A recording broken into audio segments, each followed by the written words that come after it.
السلام عليكم ورحمة الله وبركاته.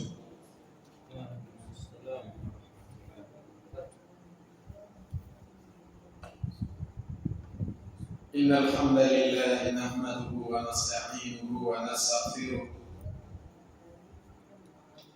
ونعوذ بالله من شرور أنفسنا وسيئات أعمالنا.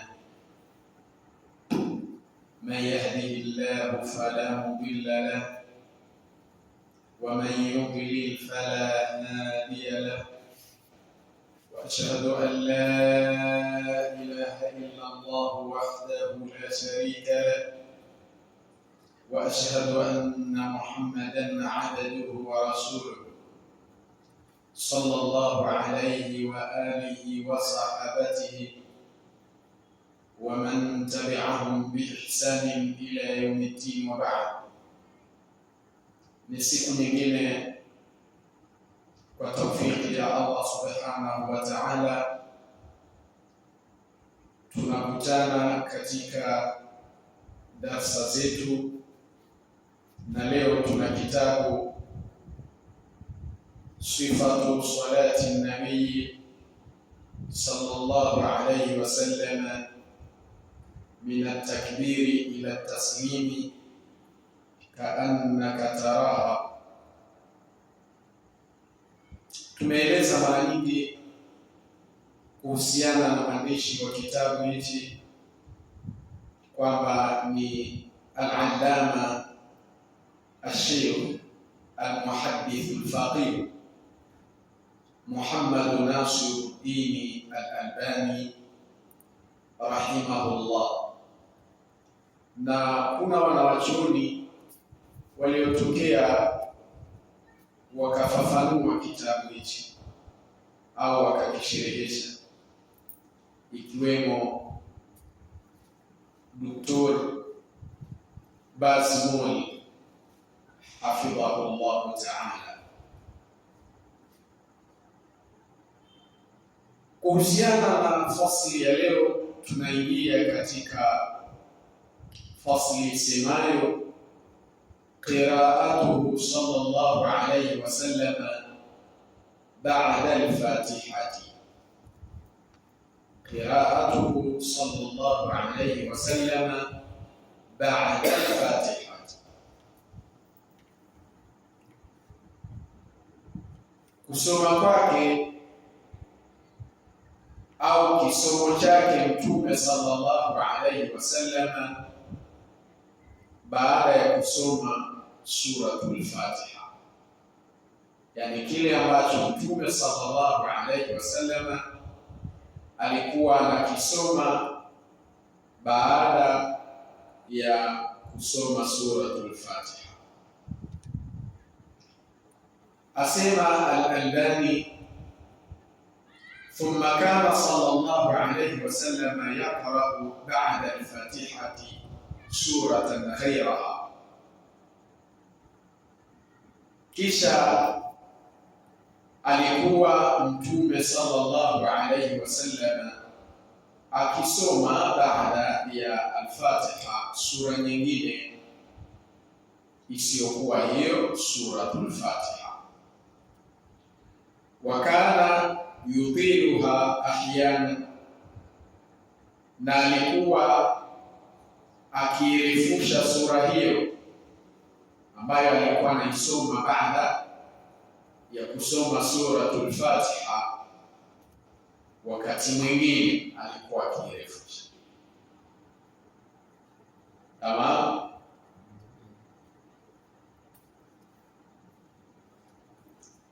Wayasuruha ahyana li'awidhi safari, na alikuwa akifupisha sura hiyo wakati mwingine li'awidhi safari, kwa dharura ya safari au bukai au maradhi, au kwa dharura ya nini, li'aridhi safari, kwa dharura ya safari, au suali, au kwa dharura ya kikohozi au maradhi au ugonjwa au bukai swabii au kwa kulia kwa mtoto mchanga, kama qala Anas ibn Malik radhiyallahu anhu, kama alivyosema Anas ibn Malik, radhi za Allah ziwe juu yake, asema jawaza sallallahu alayhi wasallam dhata yawmin fi al-fajr wa fi hadith akhar salla. Anas ibn Malik asema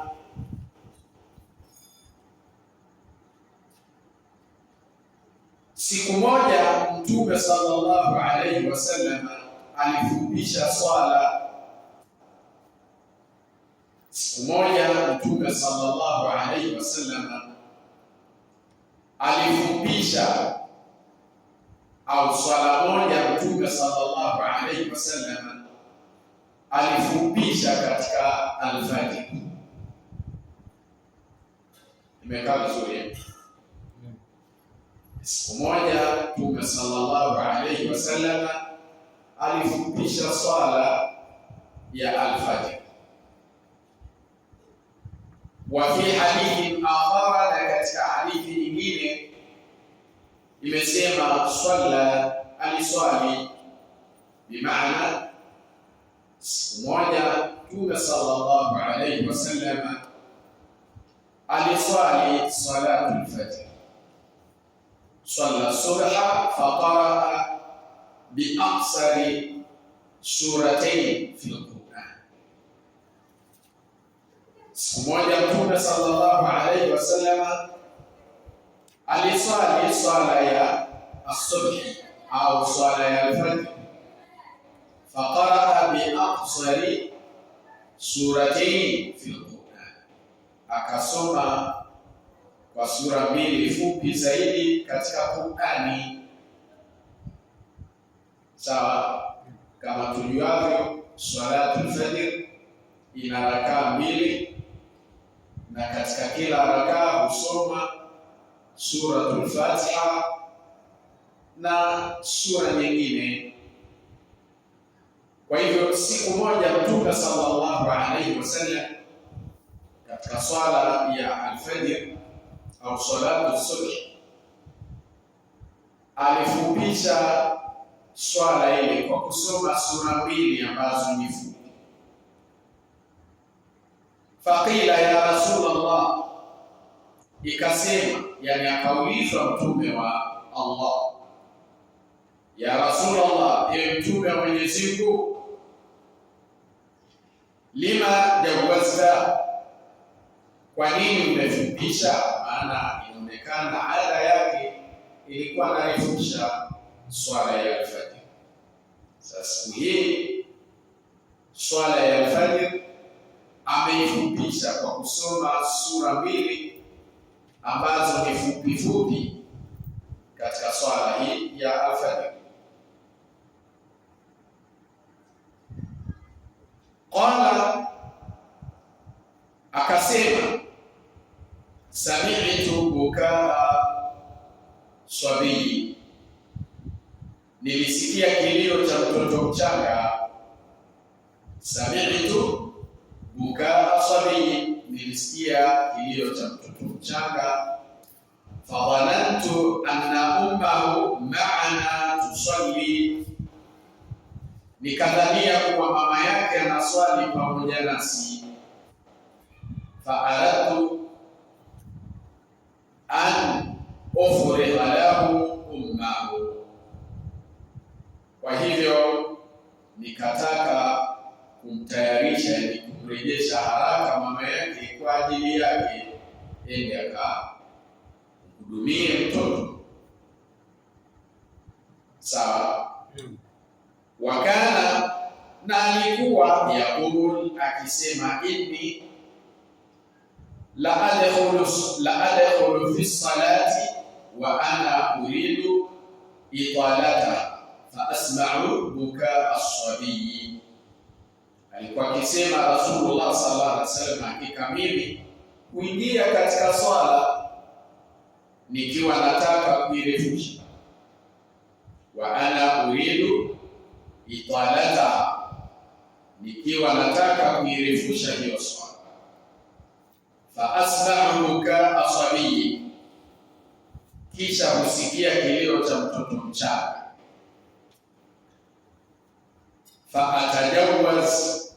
fa'atajawazu fi salati mimma a'lamu min shiddati wajdi ummihi min bukai. Basi nikaifupisha swala, nikafupisha katika swala yangu kwa sababu ya yale ninayoyajua kutokana na ukali wa mahangaiko ya mama yake, kutokana na kile kilio cha mtoto. Sawa. Wakana yabtadiu min awwali sura, na alikuwa akianza tangu mwanzo wa sura, wa yukmiluha fi aghlabi ahwalihi, na kuikamilisha katika wingi wa hali zake mara nyingi. Wa yukmiluha fi aghlabi ahwalihi, na alikuwa akikamilisha katika wingi wa hali zake. Wa kana yabtadiu min awwali sura, na alikuwa akianza tangu mwanzo wa sura. Wa yukmiluha fi aghlabi ahwalihi, na kuikamilisha katika wingi wa hali zake. Yani aghlabi maana yake mara nyingi ilikuwa akikamilisha ile swala katika hali zake nyingi.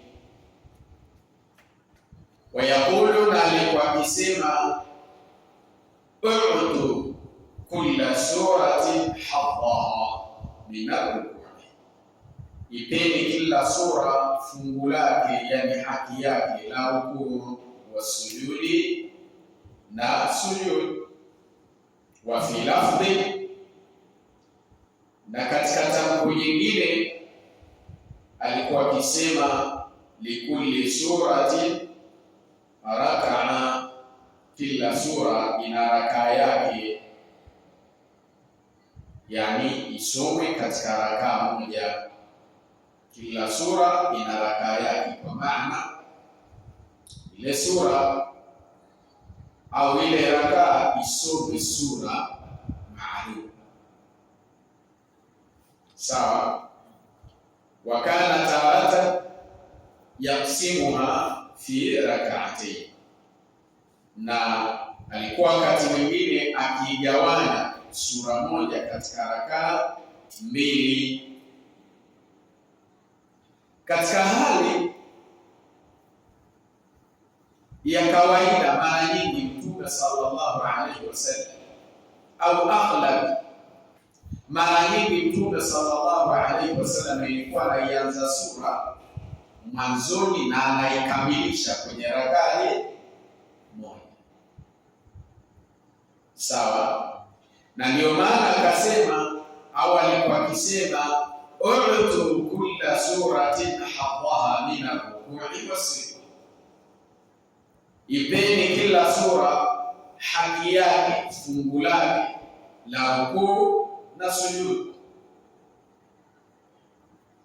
Sawa.